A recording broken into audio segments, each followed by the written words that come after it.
Missourians are hurting. That's one reason I'm running for the U.S. Senate. And the way to fix inflation is to quit spending money we don't have and to get people back to work.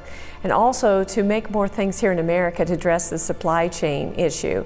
But the next thing we need to do is become energy independent and embrace the energy that we have here instead of shutting off our production and canceling the pipelines. We can reverse this. We need to be energy independent and bring down the cost of gasoline so Missouri families can afford to go to work once again. Well, I believe all life is precious and it deserves to live. Every life has a God-given plan and purpose, and my record is clear in that I believe life begins at conception, and I'm supporting the Life at Conception Act in Washington, D.C. I think science backs that up. And here in Missouri, we need to be supporting the pregnancy help centers and the expectant mothers, not giving money to agencies that take life. Well, the biggest threat to democracy right now is the Democrats' proposed takeover of our federal elections.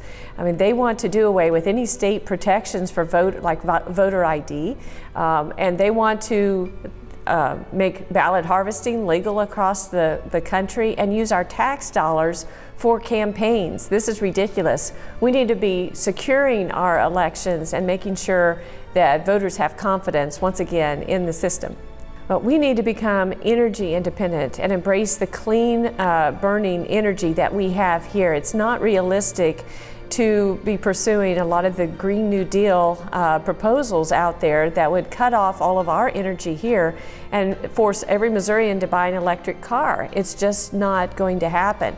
And we can produce our own fossil fuels here cleaner than anywhere in the world. And we've seen what's happened in Europe when they tried to totally do away and shut down coal-powered plants and fossil fuels and move just to solar and wind. We need to have all of those in our toolkit, but not shut down affordable, clean energy that America can produce right here. I think most Missouri supports the recent decisions that the Supreme Court has made, which are based on the Constitution. And that's what the Supreme Court justices should be making their decisions on, is does it comply with the Constitution or not? The Supreme Court is not supposed to be a legislative body. That's where the elected representatives' role comes in. And so I think we need to continue to make sure that we have Supreme Court justices that abide by the Constitution, and that's what I'm going to be doing as the next U.S. Senator. Well, there's obviously many good ones. The first one, though, is the most important, I think, because it has and enshrines freedom of religion and freedom of expression of religion, as well as freedom of speech, freedom of assembly. Those things are so paramount to our country, and freedom of the press as well. But faith is fundamental to us as Americans. It's the source of America's goodness and greatness, and we have to protect it, and other countries don't. And so I think that is the key to America, is to make sure and preserve our freedom of religion.